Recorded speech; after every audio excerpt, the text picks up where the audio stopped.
এত করে ফোন করছি, ফোন তুলছে না কেন? কাকে ফোন করছেন স্যার? ইলিয়াসকে। যে লোকটা মানুষের উপকার করে তাকে? হ্যাঁ, রিপোর্টের কথা বলার পর থেকে ওর সঙ্গে কোনো যোগাযোগই করতে পারছি না। মানুষ মরণকে ভয় পায়, ওর মানসিক অবস্থা ভালো নেই, তাই হয়তো ফোনটা তুলছে না। বেচারা একেবারেই একা, পাশে যে কেউ একজন থাকবে সেটাও নেই। স্যার, ও একা আছে, ওর কিছু হয়ে যায়নি তো? না না, ওর কিচ্ছু হবে না, আমি দেখছি।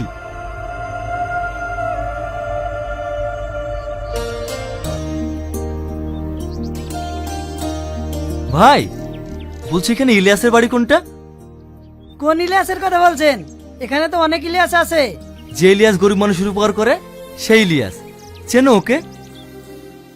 চিনবো না মানে? ওর জন্য তো আমার আব্বা বেঁচে আছে। ওকে আমরা ইলিয়াস বলে চিনি না তো, ও তো গরিবের বন্ধু, ওকে আমরা বন্ধু বলে চিনি। আপনি এক কাজ করুন, সামনে গিয়ে কাউকে জিজ্ঞেস করেন, গরিবের বন্ধুর বাড়ি যাব, ঠিক দেখিয়ে দেবে। আচ্ছা ঠিক আছে।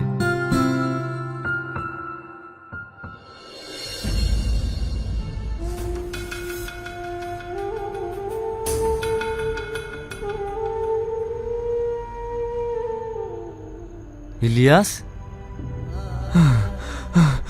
ডাক্তার বাবু, আপনি আমাদের বাড়িতে? কি করব বলেন, এত ফোন করে আপনাকে পেলাম না, তাই আপনার বাড়িতেই চলে আসলাম। আজ থেকে এখানেই থাকবো।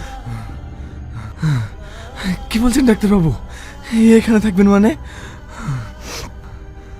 সারা জীবন তো মানুষের সেবা যত্ন করে গেলেন, নিজের বেলায় আর কাউকেই পেলেন না, তাই আপনার বাড়িতে থেকে আমি আপনার সেবা যত্ন করব। ডাক্তার বাবু, আমাকে সেবা যত্ন করতে হবে না। যারা অসহায় মানুষ তারা হসপিটালে আপনাকে পাবে না। যান, গিয়ে তাদের সেবা যত্ন করুন। আমি জানতাম আপনি এই কথাটাই বলবেন, তার জন্য আমার পরিবর্তে একটা ভালো ডাক্তার রেখে এসেছি, শুধু আপনার জন্য। আমার কিচ্ছু হবে না ডাক্তার বাবু। আপনার কিচ্ছু হবে না, আপনার কিচ্ছু হবে না, একটু শান্ত হন।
আপনার জন্য খাবার নিয়ে চলে এসেছি।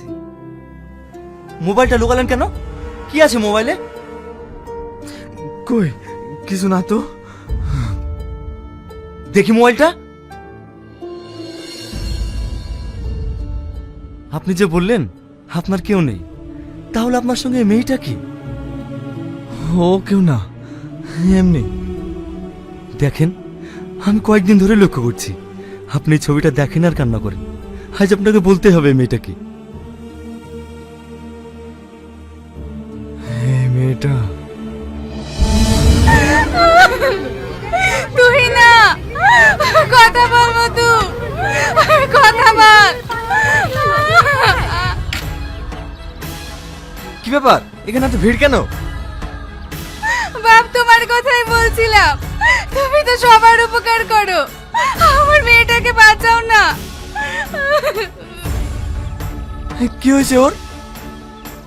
আমার মেয়ের দুটো কিডনি নষ্ট হয়ে গেছে, ডাক্তারবাবু বলেছে 10 লাখ টাকা লাগবে। আমি এখন এত টাকা কোথায় পাবো বলো বাপ?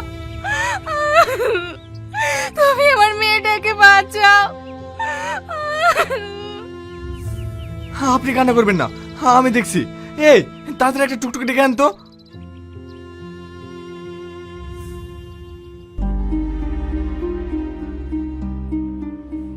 ডাক্তারবাবু, পেশেন্টের কি অবস্থা? দেখুন, রিপোর্ট যা দেখলাম পেশেন্টের দুটো কিডনি নষ্ট হয়ে গেছে। তাহলে ডাক্তারবাবু, ওকে কি বাঁচানো যাবে না? হ্যাঁ, বাঁচানো যাবে যদি কেউ একটা কিডনি ডোনেট করে। ডাক্তারবাবু, কিডনি আমি দেবো, আপনি অপারেশন করার ব্যবস্থা করুন। অপারেশন করবো বলে তো হবে না, অপারেশন করতে 2 লাখ টাকা লাগবে। টাকাটা কে দেবে? আমি দেবো ডাক্তারবাবু, ওকে সুস্থ করার জন্য দরকার হয় আমার বাড়ির জায়গাটা পর্যন্ত বিক্রি করে দেবো। আপনি তাড়াতাড়ি অপারেশন করার ব্যবস্থা করুন। ঠিক আছে।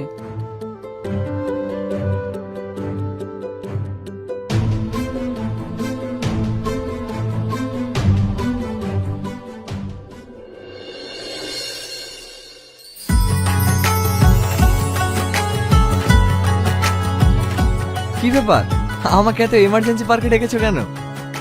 পার্কে ডেকেছি বলে তোমার অসুবিধা হচ্ছে নাকি? কি আশ্চর্য ব্যাপার, অসুবিধা হবে কেন? তোমার সঙ্গে 1 বছর ধরে সম্পর্ক, কোন জায়গায় ঘুরতে নিয়ে গেছো বলো তো? তুমি তো সবই জানো, আমি টাইম কখন পাই? টাইম যদি নাই পাও তাহলে আমাকে ভালোবাসতে গিয়েছিলে কেন? তুমি জানো না ভালোবাসার মানুষকে সময় দিতে হয়? আরে বাবা, ঠিক আছে ঠিক আছে, আমরা বিয়ের পর অনেক দূর ঘুরতে যাব। হ্যাঁ, আজ আমি বিয়ের কথা বলার জন্য এসেছি। আজ আমাকে দেখতে এসেছিল, পুরো আমাকে পছন্দ করে গেছে। তুমি কিছু একটা করো। তোমার বিয়ের মানুষ এসেছিল? ঠিক আছে, আমি আজকে যাব তোমাদের বাড়িতে, আমাদের ভালোবাসার কথা জানাবো। ভালোবাসার কথা নাই বলবা, তার আগে একটা চাকরি, ব্যবসা কিছু তো করবা, তাহলে আমাকে বিয়ের পর খাওয়াবে কি? দেখো, আমার চাকরি বা ব্যবসা করার কোনো ইচ্ছে নেই, আমি সারা জীবন মানুষের পাশে থাকতে চাই। মানুষের পাশে থাকলে তো আর মুখে ভাত উঠবে না। আমাকে বিয়ে করতে হলে কিছু একটা করতে হবে। বললাম তো, আমি মানুষের সেবা ছাড়া আর কিছু করতে পারবো না। ঠিক আছে, তাহলে তুমি মানুষের সেবাই করো, আমার সঙ্গে আর কোনো সম্পর্ক রাখতে হবে না। আমি অন্য ছেলেকে বিয়ে করে নেব। তুই না, আমার কথাটা তো শোনো।